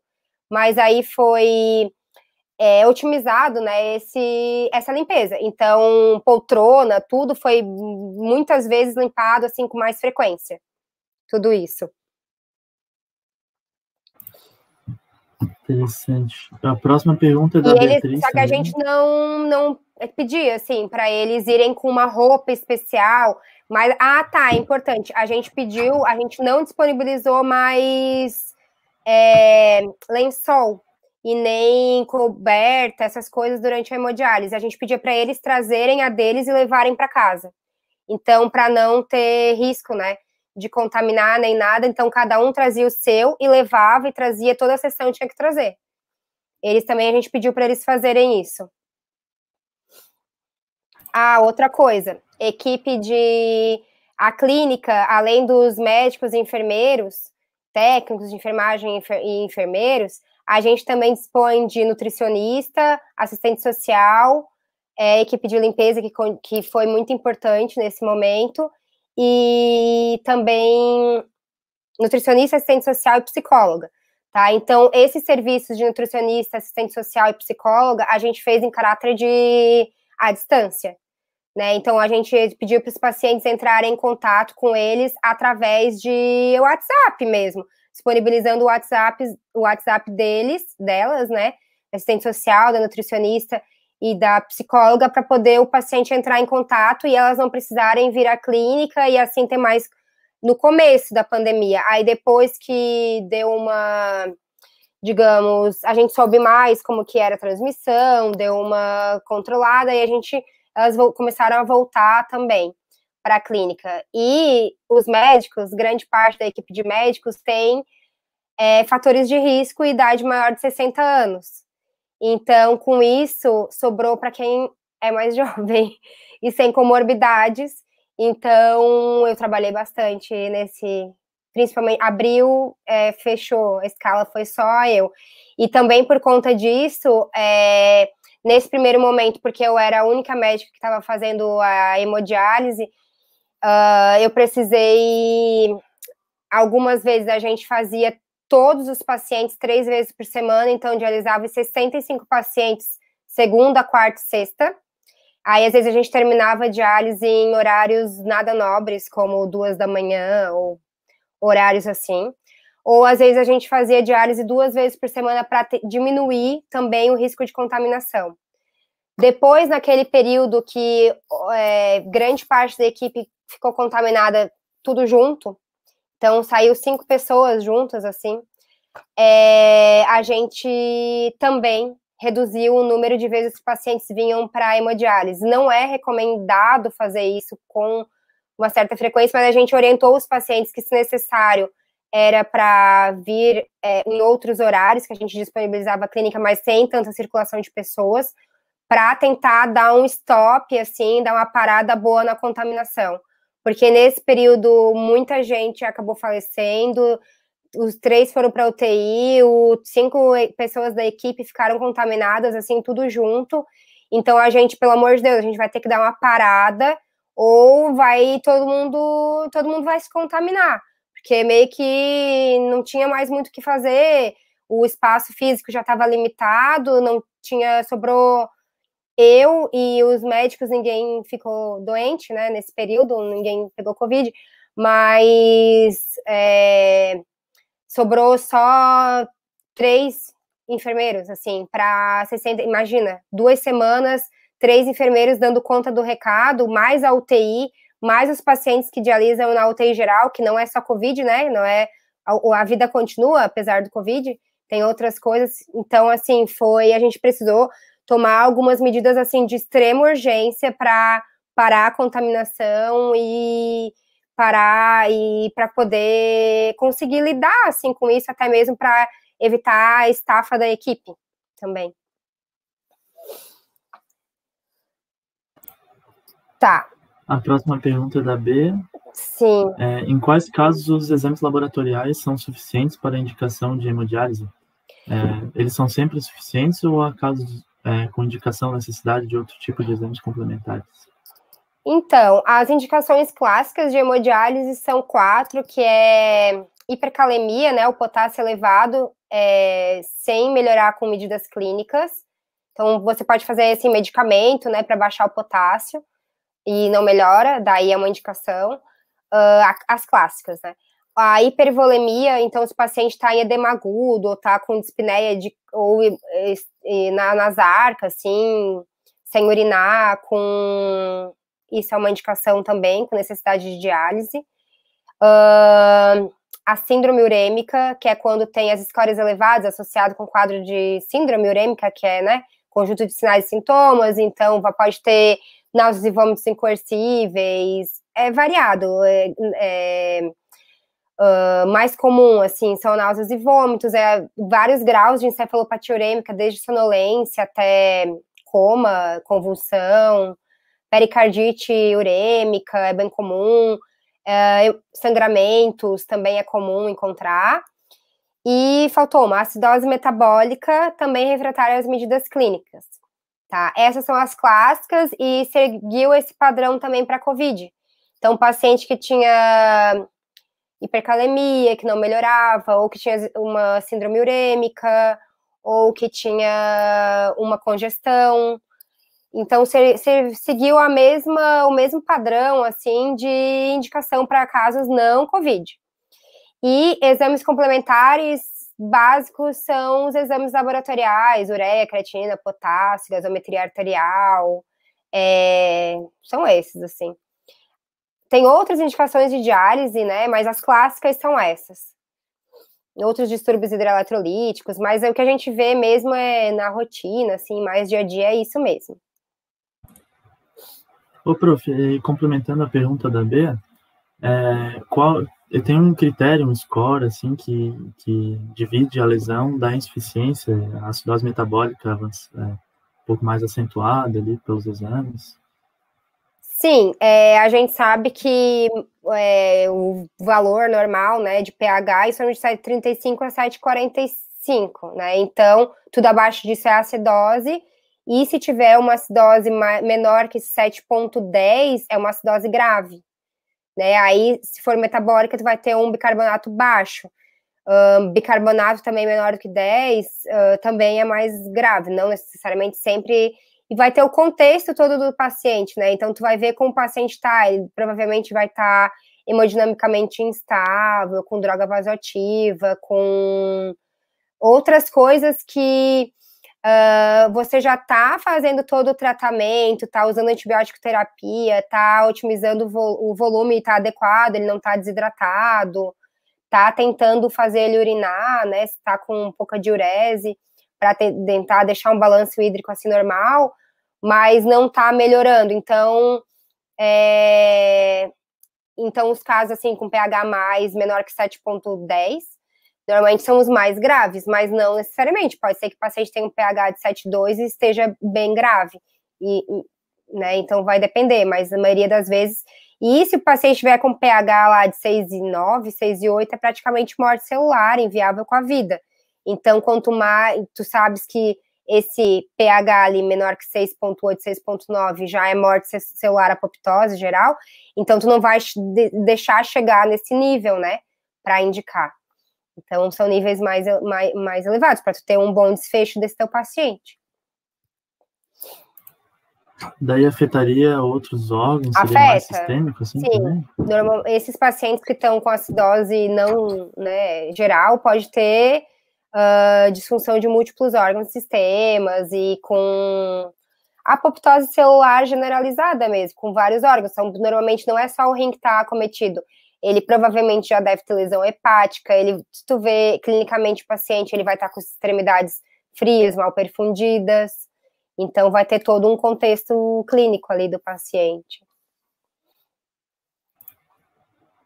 A próxima pergunta também é do Rodrigo. Sobre o artigo que defende o uso de BRA e inibidores de ECA, ele propõe que somente a ECA seria essa porta de entrada do COVID ou tem outras enzimas, receptores que o vírus se Então, eu até fiz essa revisão agora recente, o que foi encontrado é isso mesmo, a ECA que é o receptor. É a proteína S, vai se ligar ali na ECA e é isso que vai fazer entrar na célula hospedeira e dar a sequência das cascatas. É isso mesmo.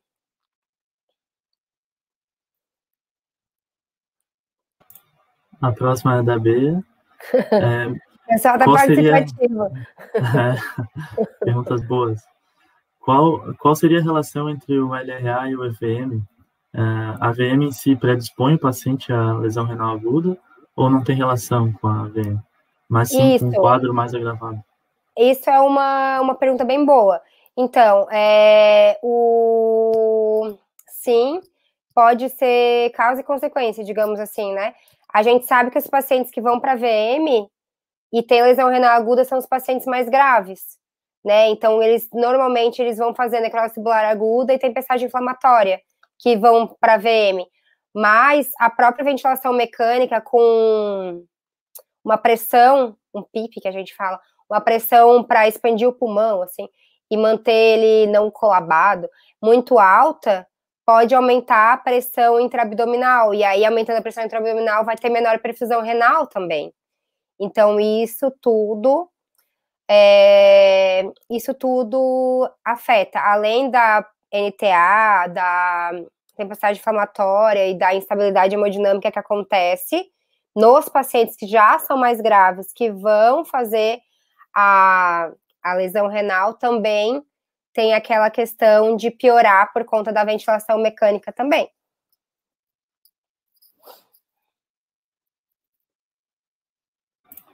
A próxima aqui é da Tamires.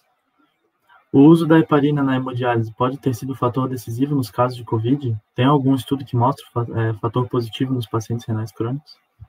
Não, isso é uma coisa que a gente até comentou bastante, que, será que a heparina foi um fator protetor? Porque os nossos pacientes, eles fazem hemodiálise com heparina. Tamires, eu não encontrei nenhum estudo falando disso especificamente.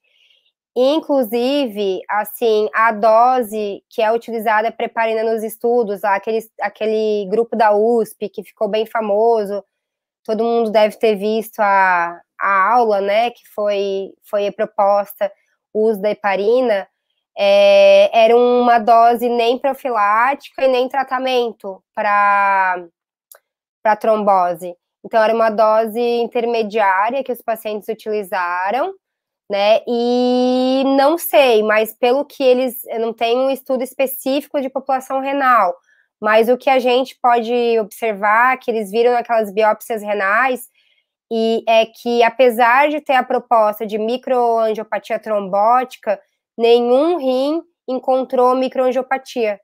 Então, todos eles mesmo foi por conta de tempestade inflamatória e NTA, principalmente. Ou aquela glomerulopatia colapsante com podocitopatia. Então, nenhum deles encontrou a microangiopatia. Interessante, né? Mas isso é uma coisa, assim, que a gente... Eu lembro, assim, nossa, então todo mundo vai sobreviver por causa que a gente faz heparina para todo mundo. Mas não sei te dizer se é isso. Ia ser um bom estudo, a gente poderia ter feito. Pode fazer parte da atividade de pesquisa aí da Liga, né? Pode ser? Podemos começar. Tem mais uma pergunta aqui do Rodrigo de novo. Adorou o assunto, Rodrigo. Há alguma hipótese do porquê a maioria dos pacientes que já estão em hemodiálise e que são infectados por Covid tem um bom prognóstico? Então, Rodrigo, também não sei. Eu acho que é porque a maioria tem um bom prognóstico, né? Tem aí a hipótese da Tamires, que a gente pode estudar, que é se é heparina, que faz melhora do quadro, ou se a gente consegue manter o paciente num balanço hídrico neutro, né? Que a gente, durante a hemodiálise, além de a gente remover as escórias, a gente deixa o paciente no peso seco, que é deixar ele sem edema e sem nada, e a gente sabe que os pacientes, eles vão bem, se eles não estão anasarcados. Porém, dizer assim... Por que aconteceu isso? Eu acho que é porque a maioria fica bem mesmo. Porque é uma amostra da população em geral. E talvez, não sabemos, mas talvez esses pacientes, talvez pelo uso do IEC-BRA, pode ser, como a maioria deles usam o IEC-BRA, pode ser que eles tenham um papel protetor. A gente não sabe, assim, exatamente, mas... essas são o que foi postulado pelos artigos. É uma coisa muito nova, né? A gente tem quanto tempo de pandemia agora? Um pouco mais de 6 meses, então tem muita coisa ainda para ser descoberta e para a gente ver daqui para frente como é que vai ficar nesses pacientes que tiveram Covid, pode ser, vai voltar, ou vai ficar curado, vai ter imunidade duradoura, a gente nem sabe nada disso, né? Então... não sei te dizer, mas eu tenho essas hipóteses, assim. Certo. Valeu, doutor Rodrigo, pela participação. Prof, obrigado de novo. A Liga, todo mundo, na verdade, que assistiu, amou. Foi muito bom, muito bom. E os próximos palestrantes que vão... Os próximos vão ter que remar para chegar no nível desse, hein? Capaz, não, tá tudo... Foi a organização de vocês, assim, excelente. Vocês me ajudaram um monte, porque eu não sou a master da tecnologia, né? Então, tive um apoio, assim, bem importante para conseguir estar aqui hoje. Eu quero agradecer todo mundo que teve a paciência de ver a aula, e é um tema que é legal, mas a gente já está meio que muita informação de Covid, às vezes até fiquei com medo de que fosse mais informações para quem já está cansado de assuntos tristes e pandêmicos, mas faz parte, né? É atual, a gente precisa discutir sobre isso nos vários aspectos, não dá para passar batido num evento de aula inaugural. É isso aí. Professora, eu queria agradecer de novo, não só pela tua participação hoje, mas também por ter aceitado o nosso convite de ser orientadora da Lanefro. É muito importante para mim, muito importante para a diretoria toda e para os futuros ligantes. Ter a professora, que além de ser essa mulher super inteligente, é incrível, assim, a gente tem muito carinho por você. Obrigada, gente, imagina. Então então agora vamos ver se a gente vai ter ligante, né, por favor? Vamos lá, então. Vamos ver. Então, gente, agora eu vou... Tem muito mais gente do que vaga. Eu vou compartilhar minha tela.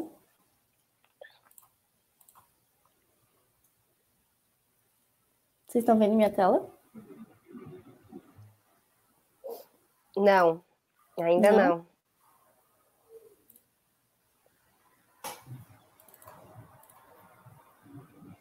Sim. Foi? Uhum. Tá. Foi. Então, ó, aqui a gente vai sortear 13 ligantes. Aqui estão todos os nomes de quem se interessou. E vamos lá, então. Vou passar aqui embaixo, ó. Fechou. Os nomes sorteados. Para vocês que estão aqui vendo a live, vocês serão colocados no grupo, tá? Todos que foram sorteados serão colocados no grupo da Lanefro. Beleza? Agora a gente vai sortear uma assinatura da Jaleco para todo mundo que fez o check-in. Tá todo mundo aqui? Ô, Babi. Oi. Lê o nome de cada um para... Ah, tá. Então, Renata Luiz da Silva, Caroline da Silva Souza, Victor Lilino Rosa da Silva, Alicia de Siqueira, não sei falar, Edna Lopes, Ítalo Bartelê, Walter dos Santos, José Eric Barbosa, Wagner de Souza, Maria Cecília Antunes, Emanuel Victor da Silva Cardoso, Heloísa Helena Sobota e Júlia Carolina Ave. Beleza. Parabéns, galera. Sejam bem-vindos. Bem-vindos. Bem-vindo. Aí agora é o sorteio da assinatura do Jaleco. André Felipe Valenzi Halvas. Por favor, entrar em contato com a gente. Pode ser pelo Instagram, eu acho, né, João? Pode mandar um direct lá na Insta da linha. Do Jaleco e agora do Sanarflix, também as mesmas pessoas que fizeram o check-in. Gilderliana Paula de Oliveira Lima. Também, por favor, entrar em contato com a gente pelo direct.